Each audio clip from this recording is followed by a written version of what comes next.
ಅಮ್ಮ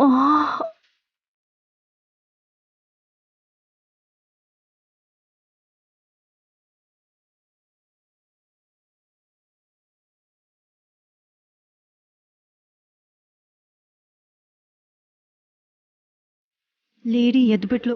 modern dress ಹಾಕೊಂಡಿದ್ರು, ಹಣೆ ಮೇಲೆ ವಿಭೂತಿ ಮಾತ್ರ ಚೆನ್ನಾಗೇ ಇದೆ.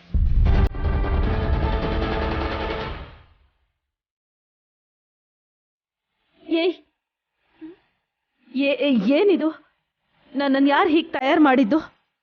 ನೀನೇನಾ ಹಾಸಿನಿ? ಅಯ್ಯೋ ದೇವ್ರೆ, ನನ್ನ ಹೆಸರು ಹೇಳ್ತಿದ್ದಾರೆ ಅಂದ್ರೆ ಮತ್ತೆ ಅವ್ರ ತಲೆ ಸರಿ ಹೋಯ್ತು ಅನ್ಸುತ್ತೆ.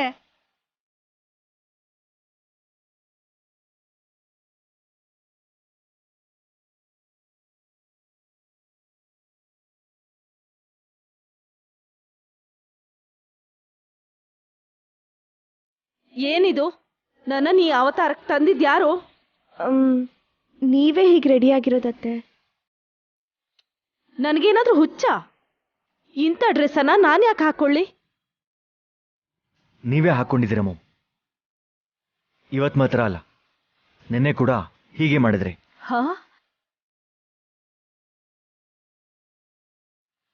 ನೆನ್ನೆ ನೀನು ಲಂಗ ದಾವಣಿ ಹಾಕೊಂಡು ಮನೆ ಕೆಲಸದವ್ರಿಗೆ ಹೆದರ್ಸಿದ್ದೆ ಅತ್ಗೆ. ಮೊನ್ನೆ ವಿಶಾಲಾಕ್ಷಿ ತಲೆಗೆ ಡಿಚ್ಚಿ ಹೊಡೆದಿದ್ದಕ್ಕೆ ನೀನ್ ವಿಚಿತ್ರವಾಗಿ ಆಡಿ ನಮ್ಮೆಲ್ಲರಿಗೂ ಹೆದರ್ಸ್ಬಿಟ್ಟೆ ಅಕ್ಕ. ವಲ್ಲಭ, ಇವರೆಲ್ಲ ಏನ್ ಹೇಳ್ತಿದಾರೋ? ನನ್ನ ರಾಮಕೃಷ್ಣನ್ ಮಾಡ್ಕೊಂಡು ಚೆನ್ನಾಗಿ ಆಟ ಆಡ್ಸಿದ್ರಿ ಮಮ್ ನೀವು. ಇವ್ರು ಹೇಳ್ತಿರೋದು ನಿಜಾನೇ.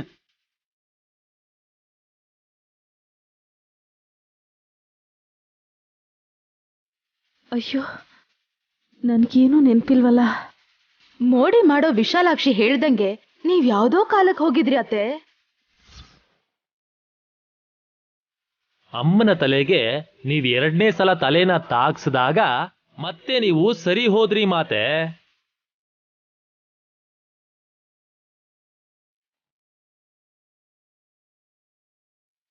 ನಾನು ಹೇಳ್ದಾಗ ನನ್ ಮಾತು ಕೇಳಿದಿದ್ರೆ ಈ ಪರಿಸ್ಥಿತಿ ಬರ್ತಿರ್ಲಿಲ್ಲ. ಪರವಾಗಿಲ್ಲ ಬಿಡು, ಕೈಲಾಸನಾಥನ ವಿಭೂತಿ ಹಣೆ ಮೇಲೆ ಹಚ್ಬೇಕು ಅಂತಾನೆ ಹಣೆಲ್ ಬರ್ದಿತ್ತು ಅಂತ ಹೀಗೆಲ್ಲ ಆಯ್ತು. ಅಕ್ಕ, ಅತ್ತೆನ್ ಕರ್ಕೊಂಡು ಹೋಗಿ ಬಟ್ಟೆ ಬದಲಾಯಿಸು. ನಾನೇ ಉಟ್ಕೋತೀನಿ. ನಾನು ಉಡ್ಸೋ ಸಾಹಸ ಅಂತೂ ಮಾಡಲ್ಲ ಬಿಡಿ. ರಾಜು, ನಿಮ್ಮ ಅಮ್ಮನ್ ಕರ್ಕೊಂಡು ಹೋಗಿ ಜ್ಯೂಸ್ ಕುಡ್ಸ್ಬಿಟ್ ಬನ್ನಿ, ಸ್ವಲ್ಪ ಸುಧಾರಿಸ್ಕೋತಾರೆ. ಮಾಮ್ ಬನ್ನಿ ಮಾಮ್, ಹುಷಾರು. ನಡೀರಿ.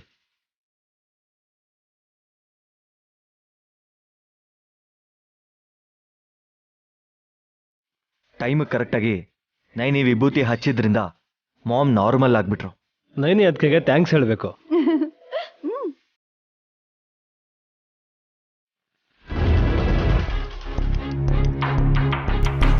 ಇಲ್ಲೇನ್ ಮಾಡ್ತಿದ್ಯಾ ಸುಮನ?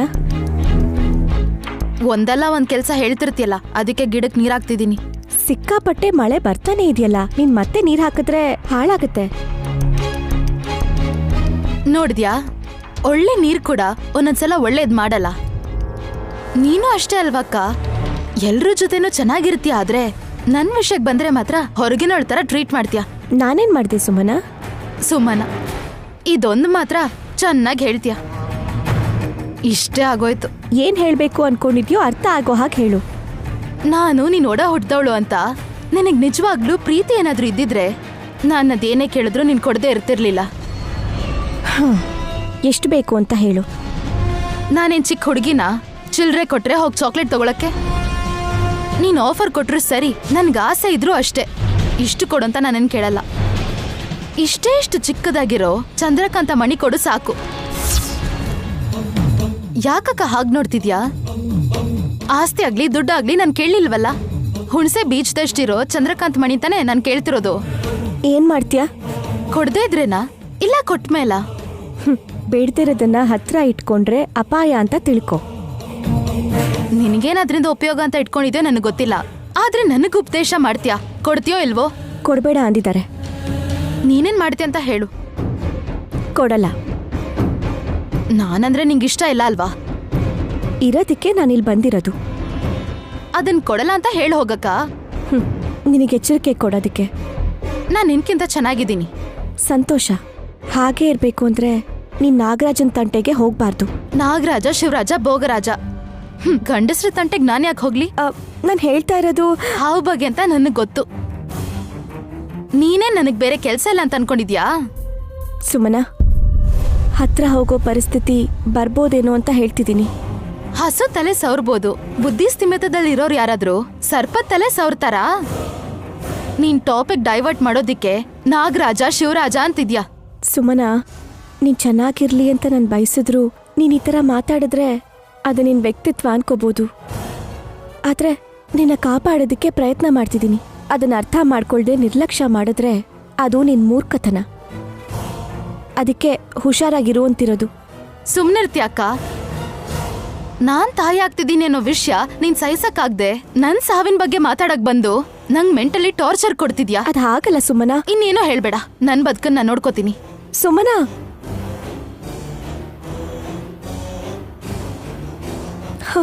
ಅಯ್ಯೋ ವಿಶಾಲಾಕ್ಷಮ್ಮ ತಾಯಿ, ಹೇಳಿದ ಮಾತು ಕೇಳ್ದಿರೋ ಸುಮನನ್ನ ನಾನು ಹೇಗೆ ಕಾಪಾಡ್ಕೊಳ್ಳಮ್ಮ?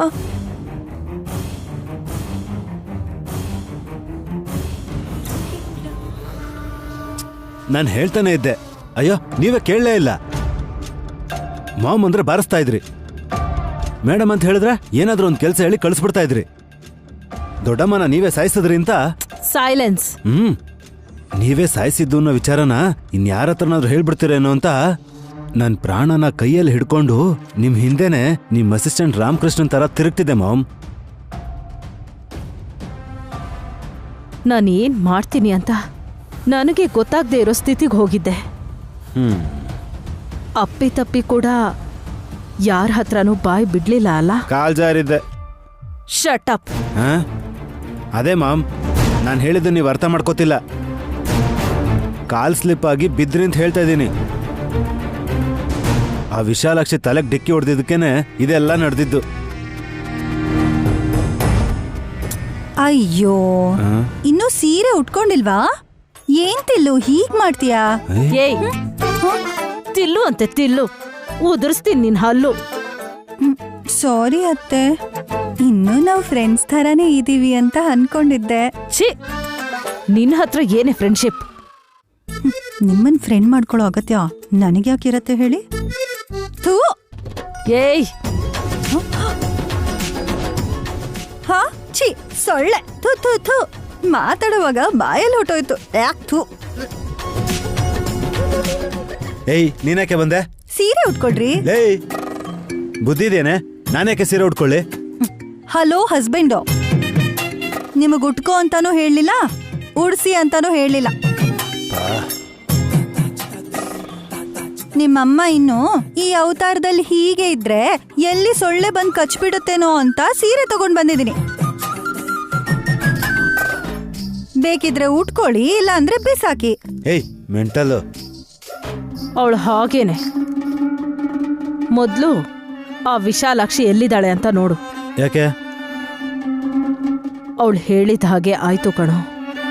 2ನೇ ಸಲ ನಾನು ಡಿಕ್ಕಿ ಹೊಡೆಯೋವರೆಗೂ ನಾನು ಪ್ರೆಸೆಂಟ್ ಮೆಮೊರಿ ಕಳ್ಕೋತೀನಿ ಅಂತ ಹೇಳಿದ್ಲು. ಇಷ್ಟು ಕರೆಕ್ಟಾಗಿ ಹೇಳಿದಾಳೆ ಅಂದ್ರೆ 100% ವಿಶಾಲಾಕ್ಷಿ ಶಿವಭಕ್ತೇನೆ. ಇಷ್ಟು ದಿನ ಮ್ಯಾಜಿಕ್ ಮಾಡ್ತಿದ್ದಾಳೆ ಅಂತ ಅನ್ಕೊಂಡಿದ್ವಿ ಅಲ್ವಾ? ಆದ್ರೆ ಮಿರಾಕಲ್ ಮಾಡೋ ಶಕ್ತಿ ಇದೆ ಅಂತ ಈಗ ಅರ್ಥ ಆಯ್ತು. ನಿಜ ಮಾಮ್, ಮತ್ತೆ ನೀನು ಅವಳಿಂದನೇ ನಾರ್ಮಲ್ ಆಗಿದ್ದು. ಅದಕ್ಕೆ ತಕ್ಷಣ ಅವಳ ಹತ್ರ ಮಾತಾಡಿ ಸ್ವಲ್ಪ ಡೌಟನ್ನು ಕ್ಲಿಯರ್ ಮಾಡ್ಕೋಬೇಕು. ಯಾವ್ದ್ರ ಬಗ್ಗೆ ಮಾಮ್? ಮುಖ್ಯವಾಗಿ ಮಗು ಗಾಯತ್ರಿ ತಲೆ ಮೇಲಿರೋ ಅರ್ಧ ಚಂದ್ರಾಕಾರದ ಮಚ್ಚೆ ಬಗ್ಗೆ ಕೇಳಿ ತಿಳ್ಕೋಬೇಕು ವಲ್ಲಭ. ಏನೋ ಅನ್ಕೊಂಡಿದ್ದೆ. ಅತ್ತೆ ತಲೆ ಸರಿ ಹೋದ್ಮೇಲೆ ಅತ್ತೆ ಎಲ್ಲ ವಿಷಯನೂ ನೆನಪು ಮಾಡ್ಕೊಂಡು ಪ್ಲಾನ್ ಮಾಡಕ್ ಶುರು ಮಾಡೇ ಬಿಟ್ರಲ್ಲ. ನೀವು ರೆಡಿಯಾಗಿ ಮಾಮ್, ಆ ಹುಡುಗಿನ ಹಿಡ್ಕೊಂಡು ಎಲ್ಲ ವಿಷಯದಲ್ಲೂ ಕ್ಲಾರಿಟಿ ತಗೊಳ್ಳೋಣ. ಆ ಮಚ್ಚೆ ಇದಕ್ಕಿಂತ ಮುಂಚೆ ಯಾರಿಗಿತ್ತು ಅಂತ ಗೊತ್ತಾದ್ರೆ ತುಂಬಾ ವಿಷಯಗಳು ಆಚೆ ಬರುತ್ತೆ. ಹಾಂ, ಅಯ್ಯೋ, ನಮ್ಮ ಗಾಯತ್ರಿ ಪುಟ್ಟಿನೇ ಗಾಯತ್ರಿ ಅತ್ತೆ ಅನ್ನೋ ವಿಷಯ ಹೊರಗೆ ಬರ್ದಿರೋ ಥರ ನೋಡ್ಕೋಬೇಕು. ವಿಶಾಲ್ ಎಲ್ಲಿದ್ದಾನೋ ಏನೋ, ಅವನಿಗೆ ಇಮಿಡಿಯೇಟಾಗಿ ಹೇಳಬೇಕು.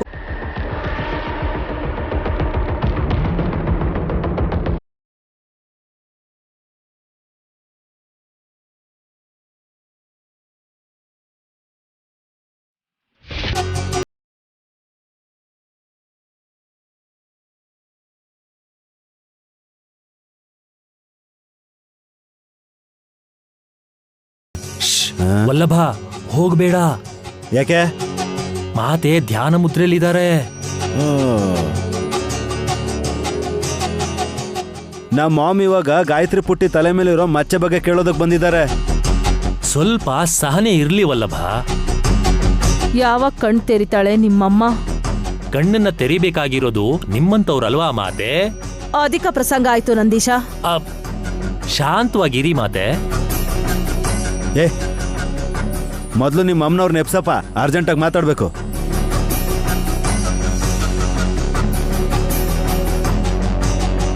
ಯಾ, ಅಕೌಂಟ್ಸ್ ಎಲ್ಲ ಚೆಕ್ ಮಾಡಿಬಿಡು.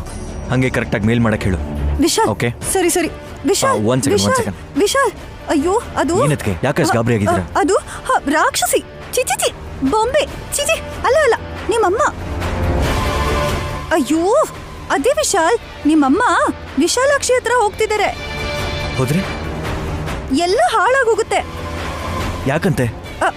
ಮಚ್ಚೆ ತಲೆ. ಅಯ್ಯೋ, ಅದು ಅಲ್ಲ, ತಲೆ ಮಚ್ಚೆ. ಅಪ್ಪಾ, ಅದಕ್ಕೆ ಫಸ್ಟ್ ರಿಲ್ಯಾಕ್ಸ್ ಆಗಿ ಪ್ಲೀಸ್. ನೀವು ಟೆನ್ಷನ್ ಮಾಡ್ಕೊಳ್ದೆ ಹೇಳಿ. ಸರಿ, ಇವಾಗ ಹೇಳ್ತೀನಿ.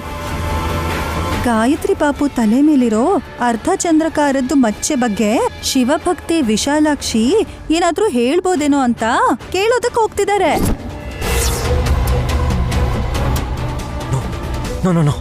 ಹಾ, ಅಯ್ಯೋ ವಿಶಾಲ್, ಏನಿದು? ನನ್ನೇ ಬಿಟ್ಟು ಹೋಗ್ತಿದ್ಯಲ್ಲ ವಿಶಾಲ್, ನಿಂತ್ಕೋ. ಅಯ್ಯೋ, ಅವಳೇನಾದ್ರೂ VIP ನ ಅಪಾಯಿಂಟ್ಮೆಂಟ್ ತಗೋಬೇಕಾ?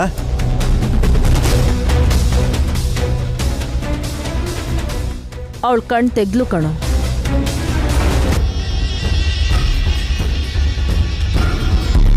ನನ್ನ ನೋಡಕ್ಕೆ ಬಂದ್ರಾ? ನಿನ್ನ ದರ್ಶನ ಮಾಡಕ್ಕೆ ಬಂದಿದೀವಿ ಅನ್ಕೋಬೇಡ.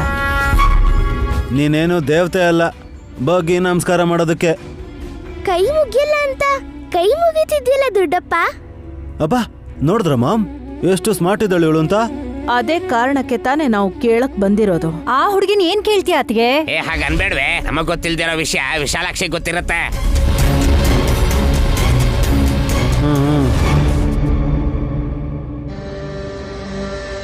ಜಾತಕ ಹೇಳ್ತಾಳಾ? ನೀನ್ ಹೇಳಿಸ್ಕೊ, ಎಲ್ರೂ ಮುಂದೆ ಮರ್ಯಾದೆ ಹೋಗುತ್ತೆ. ವಿಕ್ರಾಂತ್ ಅವ್ರೆ, ನನ್ನ ತಂಗಿ ಜೊತೆ ಜಗಳ ಮಾಡಬೇಡಿ, ಆರೋಗ್ಯಕ್ಕೆ ಒಳ್ಳೇದಲ್ಲ. ಮಾತೆ, ಅಮ್ಮನ್ನ ಏನ್ ಕೇಳ್ಬೇಕು ಅಂತಿದ್ದೀರೋ ಕೇಳಿ.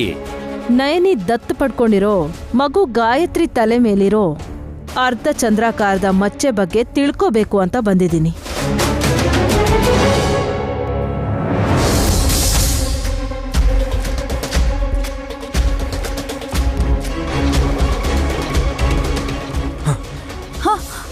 ಏನಾಯ್ತು ಬ್ರೋ? ಯಾಕಾಗ ಹೊಡ್ಕೊಂಡ್ಬಂದೆ? ವಿಶಾಲ್ ಓಡ್ ಬಂದ ಅಂತ ನಾನು ಓಡ್ ಬಂದೆ ಅಷ್ಟೇ.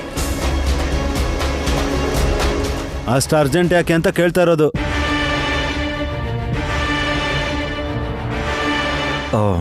ವಿಶಾಲಾಕ್ಷಿ ನಂಜನಗೂಡ್ಗೆ ಹೊಡ್ತೀನಿ ಅನ್ಲು. ಬಸ್ ಸ್ಟ್ಯಾಂಡ್ಗೆ ಡ್ರಾಪ್ ಮಾಡೋದಕ್ಕೆ ಬಂದೆ. ಟೈಮ್ ಆಗ್ತಿದೆ ಅಲ್ವಾ?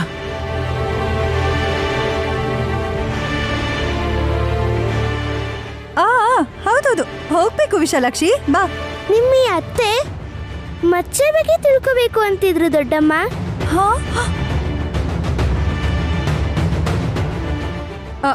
ಮಚ್ಚೇನೂ ಇಲ್ಲ, ಏನೂ ಇಲ್ಲ. ಕಾರು ತುಂಬದ್ಲು, ಬಾ ಬಾ. ಇರೋ ಅಕ್ಕ, 5 ನಿಮಿಷ ಇಲ್ಲೇ ಇದ್ರೆ ಈ ಪ್ರಪಂಚ ಏನ್ ಮುಳುಗೋಗಲ್ಲ. ಅತ್ತೆ ಏನೋ ಕೇಳ್ಬೇಕು ಅಂತಿದಾರಲ್ಲ.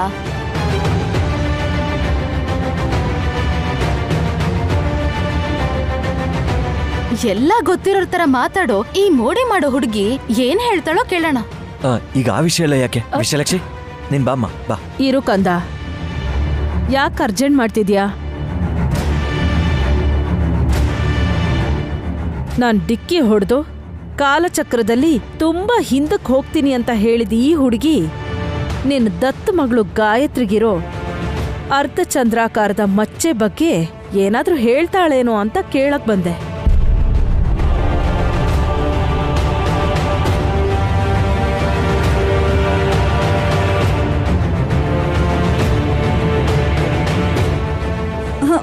ಅದ್ರಿಂದ ನಿಮಗ್ ಏನ್ ಸಿಗುತ್ತೆ ಅತ್ತೆ? ನಂದೀಶಾ, ನಿಮ್ಮಮ್ಮನ್ ಕರ್ಕೊಂಡ್ ಬಾ. ಏಯ್ ಆಗಲ್ಲ ಕಣೆ. ಯಜಮಾನ್ರೆ, ಹೇಳಿದ್ರೆ ಹೇಳಿ ಬಿಡಿ. ವಿಶಾಲಾಕ್ಷಿ ಒಳ್ಳೇದ್ ಬಯಸೋರ್ಗೆ ಒಳ್ಳೇದೇ ಮಾಡ್ತಾಳಲ್ವಾ?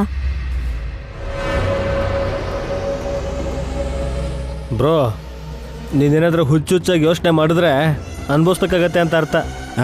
ನೀನ್ ಹೇಳ್ಬೇಕೇನು? ನಮಗ್ ಗೊತ್ತಿಲ್ವಾ? ಆ ಮಚ್ಚೆ ಬಗ್ಗೆ ನಮ್ಗೆ ಗೊತ್ತಿಲ್ಲ, ಇನ್ನು ಈ ಮಗು ಗೊತ್ತಿರತ್ತಾ? ಅಷ್ಟಕ್ಕೂ ಆ ಮಚ್ಚೆ ಯಾಕಿದೆ? ಇದಕ್ಕೂ ಮೊದಲು ಆ ತರದ್ದೇ ಅರ್ಧ ಚಂದ್ರಾಕಾರದ ಮಚ್ಚೆ ಯಾರಿಗಿತ್ತು ಅಂತ ತಿಳ್ಕೋಬೇಕು ಅಂತಾನೆ ಬಂದಿದ್ದಾರೆ ನಿಮ್ಮ ಅಕ್ಕ.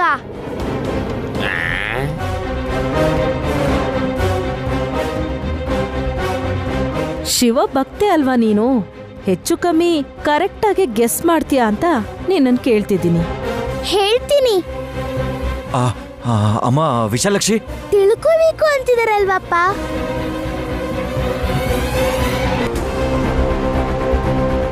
ನೀನ್ ಹೇಳಮ್ಮ ಬೇಗ. ಆ ಮಚ್ಚೆ ಬಗ್ಗೆ ತಿಳ್ಕೋಬೇಕು ಅಂದ್ರೆ ಮೊದಲು ಚಂದ್ರಕಾಂತ ಮಣಿನ ತಗೊಂಡು ಬರ್ಬೇಕು.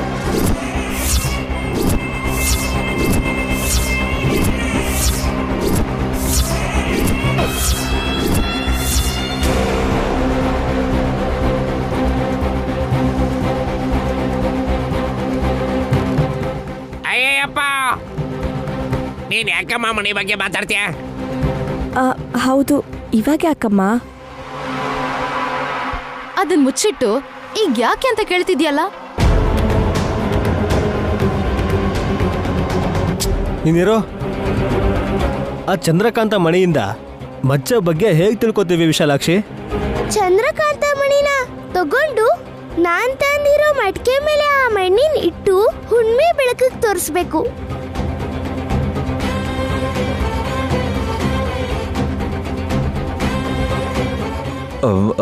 ಚಂದ್ರನ್ ಬೆಳಕಲ್ಲಿಟ್ರೆ? ಆ ಚಂದ್ರನ್ ಬೆಳಕಿಗೆ ಮಡ್ಕೆ ಮೇಲೆ ಇಟ್ಟಿರೋ ಆ ಚಂದ್ರಕಾಂತ ಮಣಿ ಕರಗಿ ನೀರಾಗೋಗುತ್ತಪ್ಪ.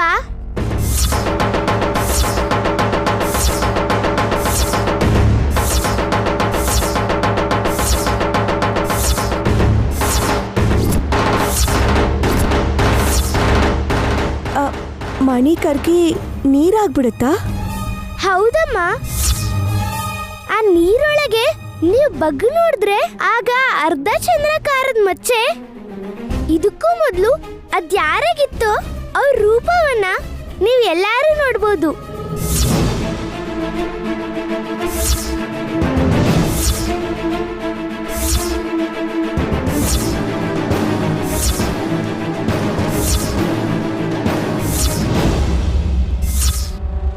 ಹೌದು, ಅಮ್ಮ ಹೇಳಿದ್ದು ಸತ್ಯ. ಆಸಕ್ತಿ ಇರೋರು, ಆ ಶಕ್ತಿ ಇರೋರು ಚಂದ್ರಕಾಂತ ಮಣಿನ ತಗೊಂಡು ಬಂದು ಹೇಳ್ದ ಹಾಗೆ ಮಾಡಬೇಕು ಅಷ್ಟೇ. ಮಣಿಯಲ್ಲಿದೆ? ಪೆಟ್ಗೆಲಿ ಭದ್ರವಾಗಿ ಇಡಿ ಅನ್ನಲ್ಲ. ಆದ್ರೆ ಆ ಪೆಟ್ಗೆಲಿಲ್ಲ ಅತ್ತೆ. ನಮ್ಮ ಅಕ್ಕ ಅದನ್ನ ತಗೊಂಡು ಬೇರೆ ಎಲ್ಲೋ ಎತ್ತಿಟ್ಟಿದ್ದಾಳೆ. ಎಲ್ಲಿಟ್ಟಿದ್ಯಾ ನಯನಿ? ಅತ್ತೆ ಸೊಸೆರು ಓರ್ಕಿತೀರು, ನೀವುಗಳೇ ಬಗೆಹರಿಸ್ಕೊಡಿ. ನಾನು ನಂಜನಗೂಡಿಗೆ ಹೋಗಿ ಬರ್ತೀನಿ. ಅಮ್ಮ, ಷರತ್ತುಗಳನ್ನ ಹೇಳ್ದೆ ಹೋಗ್ತಿದ್ದೀರಮ್ಮ. ನೀನು ಹೇಳಿದ್ರು ಆಗುತ್ತಲ್ವ ನಂದೀಶಾ? ನೀವು ಹೇಳಿದ್ರೆ ಲಕ್ಷಣವಾಗಿ ಶಿಕ್ಷಣ ತರನೂ ಇರುತ್ತಮ್ಮ. ಆಗ್ಲಿ, ಎಲ್ಲರೂ ಎಚ್ಚರಿಕೆಯಿಂದ ಕೇಳಿಸ್ಕೊಳ್ಳಿ. ಹುಣ್ಮೆ ಬೆಳಕಲ್ಲಿ ಚಂದ್ರಕಾಂತ ಮಣಿ ಕರ್ಗಿ ನೀರಾದ್ಮೇಲೆ ಅದ್ರಲ್ಲಿ ರೂಪನ ನೋಡಕ್ಕೆ ನೀವ್ ಪ್ರಯತ್ನ ಪಟ್ಟಾಗ ಆ ನೀರೇನಾದ್ರೂ ಚೆಲ್ ಹೋದ್ರೆ ಮಾರನೇ ದಿನ ಆ ಮಡ್ಕೆಯಲ್ಲಿ ಗಂಜಿ ಬೇಯಿಸಿ ಆ ಮಡ್ಕೆನ ನೀವು ಸೂರ್ಯಾಸ್ತಮಾನ ಆಗೋವರೆಗೂ ತಲೆ ಮೇಲೆ ಹೊತ್ಕೊಂಡಿರ್ಬೇಕು.